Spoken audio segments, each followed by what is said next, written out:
Everyone, welcome back to my channel. তো আমি আমার ব্লগটা একটু দুপুরবেলা থেকে স্টার্ট করছি। তো তখন সবে স্নান টান করে আর কি ব্লগটা শুরু করেছি। তো যাই হোক, মা এখন কি করছে চলো একটুখানি দেখিয়ে দিই। এই যে কালকে যেহেতু নীল পুজো ছিল, তো ছোট্ট করে আর কি মা একটুখানি যেরকম ঘরোয়া যেরকম পুজো করে, তো সেরকম আর কি পুজো আর কি করছে। তো এই দেখো, ঠাকুর ঘরে ইঁদুর মিঁদুর ঢুকে কি অবস্থা করেছে ঠাকুর ঘরটাকে। তো সেই জন্য মা এখন পরিষ্কার করছে। পরিষ্কার করা হয়ে গেলে এই যে ফুল এনেছে, এই ফুল দিয়ে পুজো হবে। তো কালকে মুছে নিচ্ছে, দেখতেই পাচ্ছ। নীল আর কি ছিল, তো নীল ষষ্ঠী ছিল, তো সেই জন্য আমারও শরীরটা ভালো নেই, আমি ওই জন্য বসে তোমাদেরকে দেখাতে পাচ্ছি না, তাও একটুখানি বসলাম। এই যে আমি, তোমরা দেখতেই পাচ্ছ, আর এই যে আমি ক্যামেরা করছি, ঠিক আছে। তো আমি তো আয়নার ওখানে ক্যামেরা করছিলাম। তো তারপরে মা এখানে দেখো সব ঠাকুরগুলো সব আস্তে আস্তে সব মুছছে। তোমরা দেখতেই পাচ্ছ যে মা ঠাকুরগুলোকে ভালো করে মা মুছে নিচ্ছে। তো ঠাকুরগুলো এত ধুলো পড়ে গেছে। এখানে এই যে আজকে হবে হচ্ছে স্যুপ। তো স্যুপের জন্য এখানে আলু, পেঁয়াজ, টমেটো, পেঁপে, তারপরে বিনস, তারপরে এখানে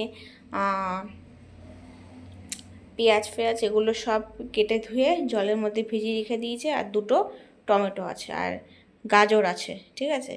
আর এখানে চিকেনটাকে ধুয়ে জলের মধ্যে ভিজিয়ে রেখে দিয়েছে, ঠিক আছে। আর এখানে আছে বাটার, এই যে দুটো বাটার আর গোটা গরম মশলা, ঠিক আছে। আর এখানে আছে ভাত, যেটা সকালবেলায় হয়ে গেছে, ঠিক আছে। এখানে দেখতেই পাচ্ছ মা এখানে সব ঠাকুরগুলোকে বার করে ফেলেছে সিংহাসন থেকে। আর সিংহাসনের যে কাপড়টা ছিল লাল রঙের, তো সে কাপড়টাকে উঠিয়ে ফেলেছে। তো সিংহাসনটা এখন পুরোটা পরিষ্কার হবে। এই দেখো,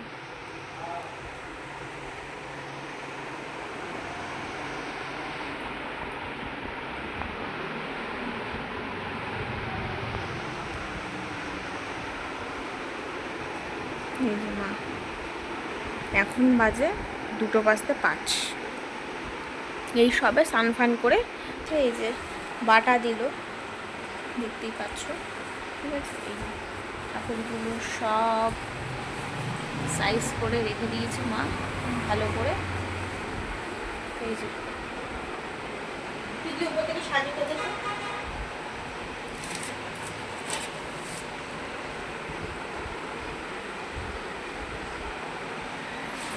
এই যে ভোলে বাবা, সারদা মা, ওদিকে বজরংবলী আছে, এদিকে রাধাকৃষ্ণ, ঠিক আছে। এই যে বাটাতে তুলসী পাতা দিচ্ছে। আর প্রায় সাজানো হয়ে গেছিলো বাটাটা। তো মা তখন হচ্ছে এই প্রদীপটা ধরিয়ে নিল আর ধূপকাঠি দুটো ধরিয়ে নিল। তো মার এমনি সিংহাসন সাজানো হয়নি, তো ওই ঠাকুরের খাবারটা ওইটা মার সাজানো হয়ে গেছিলো বাটাটা। তো তারপরে আমি আর মা দুজনে মিলে সিংহাসনটা ভালো করে সাজিয়ে নিলাম। তো যাই হোক, তখন ওই 1টা-1:30 ওই রকম বাজে। তো যাই হোক, দেখতেই পাচ্ছ মা ধূপকাঠিটা না বারবার লিভে যাচ্ছে। তো তারপরে ফাইনালি গিয়ে জ্বললো। তো যাই হোক, ঠাকুরের খাবারটা রেডি, জলটা রেডি। তো এবারে জাস্ট সিংহাসনটা মা সাজিয়ে নেবে। এই যে সাজিয়ে নিল সিংহাসনটা, ঝটফট করে সাজানো হয়ে গেল, একদম কমপ্লিট। তো কীরকম লাগছে না লাগছে প্লিজ জানিও তোমরা কমেন্টে। আর এই দেখো, কালকে যার পুজো, তো তাকেও পুজো করা হয়েছে। তো তাকেও মা ছোট্ট করে একটুখানি পুজো করে দিল। আর চন্দন, আদ্যা মাকে চন্দন না, টিপ পরাচ্ছে, সিঁদুরের টিপ পরিয়ে দিচ্ছে আর লক্ষ্মী মাকে পরাবে, আর ওদিকে সেন তারা দিয়ে মাকে পরাবে। একটুখানি এ করে নিল, তো তারপরে আমাদের টিপ পরাচ্ছে, কারণ সেনটা না ঠাকুরের তো দিলে কোনো টিপটা অভাব নেই ধরবে না, সিংহাসনে, এটাই তো হচ্ছে কথা। আমাদের সিংহাসনে প্রচুর ঠাকুর, প্রচুর ঠাকুর। তো যাই হোক, লক্ষ্মী মাকে পরাবে, ঠাকুর তো পুজো করতে গেলে অনেক তো আর একটা লাগবেই। মাকে তো পরাবে, যাই তারা হোক, মাকে। অনেক কথা বলে ফেলেছি, চলো এই দেখো ফাইনালি ঠাকুর ঘরটা তোমাদেরকে একটু আমি দেখাতে পারছি। এই যে একদম পুরো ফাইনাল লুক ঠাকুর ঘরের। এই যে পুজো পুজো সব কমপ্লিট, একদম রেডি, পুজো পুজো সব আর কি হয়ে গেছে, মানে ঠাকুরের এমনি জাস্ট হয়ে গেছে, কিন্তু ঘন্টা বাজানো এখনও হয়নি আর শঙ্খ বাজানো হয়নি, এই দুটো জিনিস বাকি। এমনি ঠাকুরের মানে ওটাকে কী বলুন, ফুল দিয়ে সাজানোটা ওইটা হয়ে গেছে, ঠিক আছে। জাস্ট ঘন্টাটা বাজাবে আর প্রদীপটা দেখাবে, এই হচ্ছে পুজো। তো যাই হোক, মা তো পুজো করছিল, তো আমি ভাবলাম আমি একটুখানি ক্যামেরাটা করে নিই তোমাদের জন্য। তো অনেক দিন বাদে, বেশ অনেক দিন বাদে আমি আবার ব্লগিং করছি। তো মাঝখানে আমার শরীরটা খুব খারাপ হয়ে গেছিলো, তো আমাকে হসপিটালে ভর্তি হতে হয়েছিল। তো সেসব কথায় আমি পরে আসবো, তো সেসব পরে অন্য একটা ব্লগে আমি বলবো তোমাদেরকে যে কেন কী বৃত্তান্ত। তো সেটা এত কথা বলে দিলে তো আর হবে না, না তো সবাইকে সবটা বলা যায় না, তো সেটাও কিছু কিছু বুঝতে হবে তোমাদেরকে, ঠিক আছে। তো মানে কিছু কিছু মেনলি যেগুলো ব্যাপার থাকে না, তো কিছু কিছু যাই হোক, এই যে এখন খালি শুধু ঘন্টা বাজানোটা হয়ে গেছে। এবারে আমার তো প্রায় পুজো করা হয়েই গেল, খালি শুধু শঙ্খটা বাজালেই হয়ে যাবে। তো যাই হোক, আমাকে হসপিটালে আর কি ভর্তি হতে হয়েছিল। তো বেশ অনেক দিন পরে আবার আমি ব্লগিং যে করতে পারবো সেটা আমি নিজেও ভাবতে পারিনি। তো যাই হোক, সেটা একটা বড় ঠাকুরের আর কি এসে। তো কিছু কিছু কথা আছে জানো তো, কিছু কিছু কথা আছে যে কারোর সাথে সেটা মানে শেয়ার করা যায় না বা তাকে বলা যায় না, ঠিক আছে। মানে তাকে বলতে মানে কিছু কিছু নিজেদের ফ্যামিলির যারা ছোটো ছোটো বিষয়ে যারা মানে কথা শোনায় না, মানে কিছু কিছু বিষয়, মানে বিষয় বলবো না, মানে কিছু কিছু কথা মানে শোনায়, মানে কিছু কিছু ছোটো ছোটো বিষয় যারা আঘাত দেয়, তো তাদেরকে সব কথা সবাইকে না বলাটা একদম শোভা পায় না, ঠিক আছে। মানে একদমই সেটা আমার অপছন্দ, সেই কিছু কিছু জিনিসগুলো। তো যাই হোক, সেগুলো তোমরা ভালো করেই জানো যে আমি কি চেয়েছি বলতে আর কি চাইনি বলতে। তো সবাইকে সবটা বলা যায় না, সোজা কথা হচ্ছে এইটা, ঠিক আছে। তো যাই হোক, এই দেখো, তো ওসব কথা ছাড়ো, এই দেখো এখানে দেখো যে মা হচ্ছে বেশ ফুল টুল দিয়ে সাজিয়ে ফেলেছে।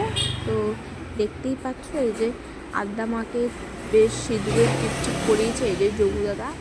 তো এই যে লক্ষ্মী মা, তারা মা, আর ওদিকে সারদা মা, তো উপরে আছে ভোলে বাবা, আর ওদিকে সারদা মা আছে, আর বজরংবলী আছে, আর রাধাকৃষ্ণ আছে। এই হচ্ছে ঠাকুর। তো আরও আছে ঠাকুর। তো যোগু দাদা আমাদের ঘরে দুটো আছে, একটা আছে এমনি মূর্তি, একটা আছে ফটো ফ্রেম। তো তারপরে বিকেলবেলায় চলে গেছিলাম বাগুইহাটিতে, আমি আর গার্গী আর মা। গার্গী বলতে আমার একটা বান্ধবী আছে, তো ওর সাথে আমি আবার সব কিছু শেয়ার করতে পারি। তো যাই হোক, ও আমাকে ও আমাকে বোঝে। তো ওকে বললে আমি সব থেকে আমি খুশি বিষয় ওর সাথে শেয়ার করতে পারি, আমারও ভালো। যাই হোক, ওকে আমি ওকে মা দেখেছিল ফোন করে, তো ওই লাঠি ফাঠি আর কি কিনবে বললো। তো মা যেহেতু একা পারে না, গিয়েছিল। তোমরা চেনো না অনেকে, আবার অনেকে চেনো। তো যাই হোক এই লাঠিটা নিল মা, তো 400 টাকা দাম। হাতে চিপড়াতে হবে না, তো এটা কিরকম সিস্টেম হয়েছে না হয়েছে তো যদি প্যাচ ট্যাচ ভেঙে যায় বা খুলে যায় তো না দোকানে জানলে তো তাদের কি সাথে করে কি হবে। আর কথা বলেই মা নিল যে পরে যদি কোনো দেখে নাও সমস্যা একবার। হয় এই লাঠিগুলো ভালো করে কীভাবে সিস্টেমটা জানিস বাবা, আমি এটা সিস্টেম আমাকে খালি বলে দিয়েছে হাতে চিপারটা, হাতে চিপে না, গাড়িকেও কিছুটা বলে দিল যে এটা এটাকে ঘোরাতে হবে, এরকমভাবে কিন্তু ইউজ এইটা এখান করতে থেকে হয়। তো এই যে এটা এরকমভাবে চেপড়ানো কিরকম যাবে, সিস্টেম এটা প্লাস আবার এটাকে এটাকে মানে দোকানদার বলছে যে এটা এটাকে নামাতে হবে। খুলতে হবে। তো যাই হোক গাড়িও সেটাই আর কি বললো। তো যাই হোক ওখানকার কাজ মিটিয়ে তারপর আমরা এরকম ফোল্ড দোকান থেকে বেরিয়ে এলাম। এত গরম আর এটা নামবে গাড়ি বলো? ঘোড়া এত গায়ের উপর দিয়ে যাচ্ছে, সেটা এটাই না বুঝলে কি করে হবে। আচ্ছা ঠিক আছে, এটা দিয়ে দিই। চলার এই যে মতো সুতো উপায় নেই রাস্তাঘাটে, রাস্তাঘাট এতটা খারাপ। তারপর এখানে চলে এলাম এইগুলো সবাই কি দেখতে, আমি গাড়ি মা এরা সবাই তো লোকজন রাস্তা দিয়ে দেখতে পাচ্ছি পুরো গায়ের উপর দিয়ে চলে যাচ্ছে। তারপরে আমরা বাড়ি চলে এলাম, এসে টিভি দেখছিলাম। এই যে দেখতেই পাচ্ছ টিভি দেখছি আর এখানে এখন ম্যাগি খাচ্ছি। তো গার্গি নেই, ও একটুখানি গেছে কোথায় জানি না। তো এই যে আমি এখন